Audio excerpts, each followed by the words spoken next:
¿Cuánto nos consta Gaddafi? ¿Cuántos llamados lanzó al diálogo? Sencillamente la OTAN no quería diálogo, quería era matarlo, pues, y derrocarlo. Allá está Bashar al-Assad, aun cuando son situaciones distintas, pero hago la reflexión.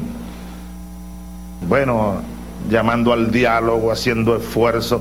Los rusos llamaron al diálogo, incluso ofreciendo a Moscú como sede para el diálogo entre el gobierno y la oposición. La oposición no quiere. Una cuestión fundamental es frenar a las potencias imperialistas en sus pretensiones de apoderarse de Siria. Porque una vez que se apoderen de Siria, entonces ya sabemos lo que viene. Y si no se apoderan de Siria, pues también van a intentar por otras vías ver qué pueden hacer en contra de Irán, ¿verdad?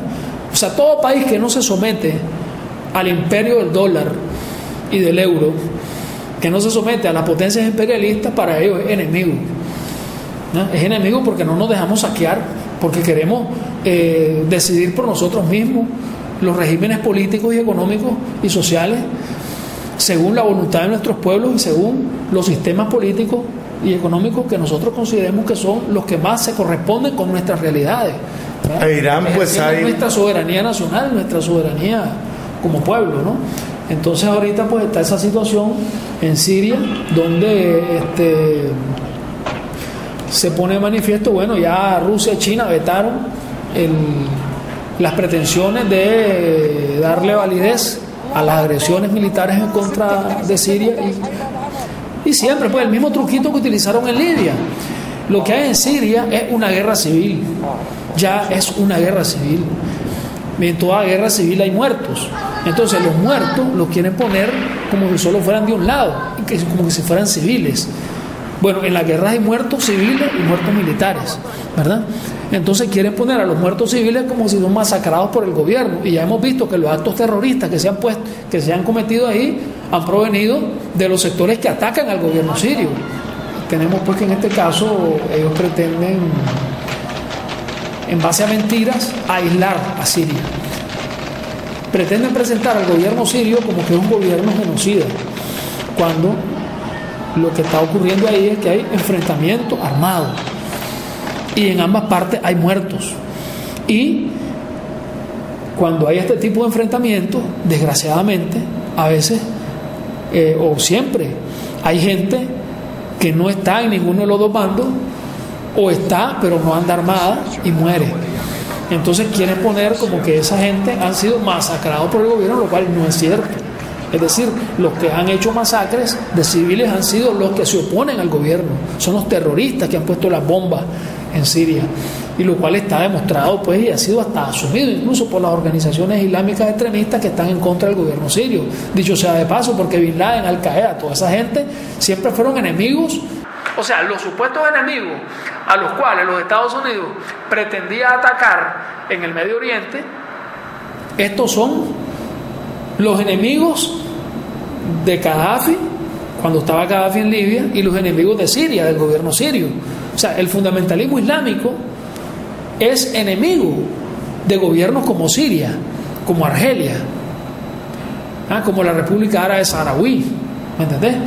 Y lo que en otros tiempos fue Egipto, cuando estaba Nasser, que fue traicionado por quienes le sucedieron en el gobierno. Realmente es una cuestión increíble, ¿no? Ver esta situación del mundo árabe. Vos mirás qué pasó en Túnez y en Egipto. Si ahora otra vez está ¿Qué cambió ahí? En Egipto están masacrando a la gente. Es decir, en Egipto, en el Cairo, se reúnen los países árabes, los gobiernos árabes. Los gobiernos árabes contra los cuales se están rebelando los pueblos árabes son los que están apoyando la intervención imperialista en Siria, los que apoyaron la intervención imperialista en Libia y los que apoyan la intervención imperialista en contra de Irán. Los países árabes contra los cuales se están rebelando los pueblos árabes. ¿Me entendés? Entonces, en el Cairo se reúnen para acusar a Siria de que está masacrando a la gente, cuando en el mero Egipto, en ese mismo momento, están siendo masacrados los manifestantes. Es decir, una cosa, y sale uno de los monarcas de Arabia Saudita. Diga árabe. Oíme, en Arabia Saudita, en una serie de países árabes, existen monarquías absolutistas, es decir, monarquías donde el rey manda. Arabia Saudita es un país donde hay una monarquía, donde hay un rey, un príncipe heredero y todas esas cosas, ¿me entendés? Es decir, son países monárquicos, pero monárquicos a la antigua, donde hay un rey que manda, donde no hay elecciones, donde las mujeres las echan presas y las ven manejando un carro, es decir, donde hay además un fundamentalismo enemigo de los derechos de las mujeres, ¿verdad? Contrario a lo que sucedía en Libia. Nadie habla de eso, ¿eh? Porque Libia era el país árabe donde estaban mucho más avanzados los derechos de las mujeres. ¿Me entendés?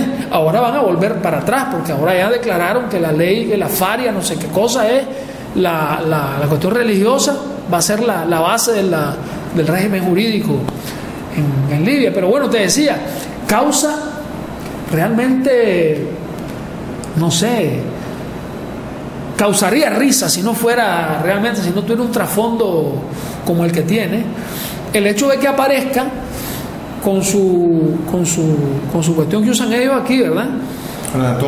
Con la cuestión, la manta blanca, la cuestión esta que usan los de Arabia Saudita, el rey, viene el rey, este rey, ¿verdad?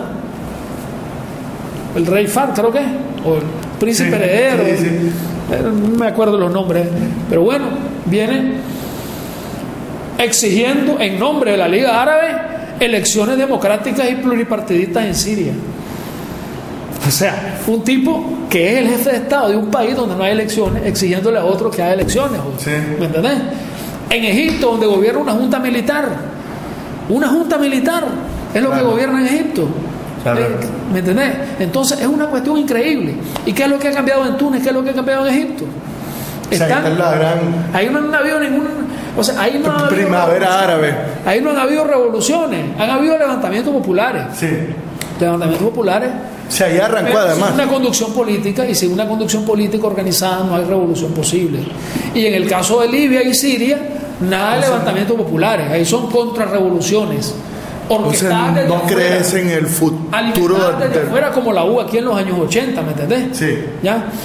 Y el hecho de que, como te decía la otra vez, exista algún nivel de respaldo popular a los opositores armados, como sucedió en Libia y como sucede en Siria, no significa que sean revolucionarios los opositores armados, porque aquí también hubo en el campo respaldo popular a la contrarrevolución, y eso no hacía que fueran revolucionarios los que atacaban al gobierno sandinista en los años 80. Y mucha gente que apoyaba al Frente Sandinista en los años 80 frente a la guerra contrarrevolucionaria organizada por los Estados Unidos, ahora pretenden, desde supuestas posiciones de izquierda, cerrar filas con el imperialismo en contra de Siria, ¿me entendés? Lo cual se da en Europa principalmente, ¿no? Cierta gente en nombre de ideas de izquierda de no sé qué tipo, ¿verdad? Vienen ahí a pretender que la OTAN intervenga pues en Siria, que pare esa masacre horrible que está haciendo el gobierno sirio, que no sé qué, ¿me entendés? Y se olvidan de la cantidad de los centenares de miles de gente que mueren de hambre en África, producto de las barbaridades que han hecho las potencias imperialistas en esos países, que no han dejado vivir en paz a esos pueblos. Y todo lo que hicieron aquí, todas las masacres y todas las barbaridades que han hecho en América Latina y que siguen sucediendo. En Colombia a cada rato matan campesinos y los disfrazan de guerrilleros para que parezca que fueron muertos en combate, los encarcelan acusados de ser guerrilleros sin proceso judicial y sin nada, ¿me entendés? Pero solo hablan de secuestrados por la FARC, que son prisioneros de guerra. En una guerra también hay prisioneros, ¿no? Entonces, y es la garantía que tienen para que haya una negociación que permita la libertad de los líderes sindicales que están, de los líderes sociales que han sido encarcelados en las cárceles de Colombia, de los cuales nadie habla, pues, ¿verdad? Y ya que hablamos de eso, siempre yo creo que cuando hablemos de la situación del mundo, cuando hablemos de la solidaridad internacional que debemos tener entre los pueblos, es necesario, es indispensable, es de primer orden mencionar el caso de la causa noble de la defensa de la libertad, de la lucha por la libertad de los 5 héroes cubanos prisioneros del imperio, que por luchar contra el terrorismo fue otro de los encarcelados. Puntos en el alba ahorita en esta última cumbre. Exactamente, también ese tema se abordó, por supuesto, como tenía que ser, porque fueron compañeros encarcelados por estar investigando planes terroristas de organizaciones terroristas contrarrevolucionarias que residen en los Estados Unidos, contra las cuales no hacen nada los gringos. Más bien los cubanos compartieron información que ellos tenían acerca de las actividades de estos grupos terroristas dentro de los Estados Unidos. Y entonces, en vez de agradecerle a los cubanos la información, lo que hacen es echar preso a los que estaban investigando estos actos terroristas planificados en los Estados Unidos en contra de Cuba, que no eran espías que estaban poniendo en peligro la seguridad de los Estados Unidos, ni estaban ellos buscando información sobre el ejército norteamericano y sobre sus bases militares y sobre su funcionamiento interno, sino que eran defensores de su patria frente a actos terroristas que ya se han realizado, como la voladura del avión aquel de Cubana de Aviación por Luis Posada Carriles, que anda tranquilo, Orlando Bosch andan tranquilos en las calles de Miami, ¿verdad? Mientras los que luchan contra el terrorismo están encarcelados. Y además con procesos totalmente viciados, que violan hasta las leyes de los propios Estados Unidos, pues, que de por sí no son leyes justas, pero que aún esas leyes las violan dentro del proceso. Son más injustos todavía que las propias leyes que ellos tienen, violando las propias leyes de ellos en ese proceso que ha sido totalmente, desde el punto de vista jurídico, un proceso espúreo, donde ellos ahí están estos compañeros que tienen grandes valores morales, compañeros con gran sensibilidad humana, poetas, pintores, son compañeros con grandes cualidades, con una gran entereza. Es una cosa impresionante realmente, Es una de las grandes batallas morales que ha dado la izquierda, que ha dado el movimiento revolucionario a nivel mundial, y sea cual sea el resultado concreto en términos de la libertad que se obtenga o no, en qué momento, qué tan tarde o qué tan temprano. Si hay uno ya de que esta es una batalla moral. Si hay uno de que está. Y esa batalla moral, en esa batalla moral jamás nos va a derrotar el imperialismo. Esa batalla moral ya está ganada. Y estos compañeros están encargándose de que esta batalla moral esté ganada, pero nosotros tenemos que hacer nuestra parte en esa batalla en la que están estos 5 héroes en primera fila. Ahí tenemos nosotros siempre que estar presentes, exigiendo la libertad de los 5 héroes cubanos luchadores en contra del terrorismo. El pueblo, ese pueblo irredento, ese pueblo que está allí batallando siempre, ese pueblo que interpela, que reclama, que exige y que batalla, le va a dar una nueva lección este año a la burguesía venezolana el próximo 7 de octubre. Ya lo vamos a ver. En primer lugar, en Venezuela hay un proceso revolucionario que ha logrado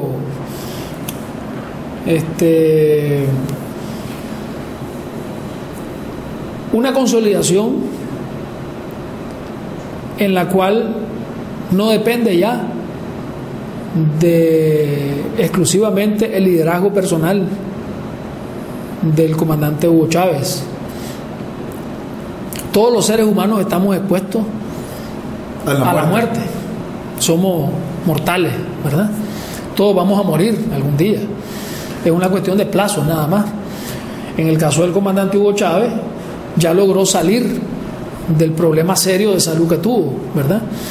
En caso de que no hubiera sido así, de que no hubiera logrado ese objetivo el comandante Hugo Chávez, ya en Venezuela hay un proceso revolucionario que, como te digo, no depende de la presencia física del comandante Hugo Chávez.